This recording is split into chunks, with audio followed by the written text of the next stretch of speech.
ગુજરાતમાં છેલ્લા ઘણા દિવસોથી કમોસમી વરસાદ પડી રહ્યો છે અને આ કમોસમી વરસાદના કારણે ગુજરાતનો ખેડૂત એ પાયમાલ થઈ ગયો છે, કેમ કે આ વરસાદના કારણે ટોટલી પાક એ ખતમ થઈ ગયો છે.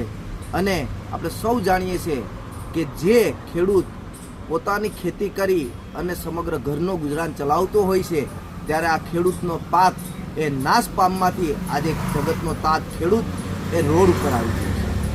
બધી જ વસ્તુઓમાં ખેડૂત બાંધછોડ કરી શકે છે, પણ પોતાના દીકરા દીકરીઓને ભણાવવામાં ખેડૂત ક્યારેય બાંધછોડ કરતો નથી. નબળા કપડાં પહેરી લેશે, એક ટાઈમ જમશે નહીં તો પણ એ ખેડૂત ચલાવી લેશે, પણ જ્યારે પોતાના દીકરા દીકરીઓને ભણવાનો સવાલ હોય છે ત્યારે આ ખેડૂત તેમાં કોઈ બાંધછોડ કરતો નથી. પણ આ કમોસમી વરસાદના કારણે પાક નિષ્ફળ જવાના કારણે આજે ખેડૂત એ ખૂબ જ હેરાન પરેશાન થઈ રહ્યો છે.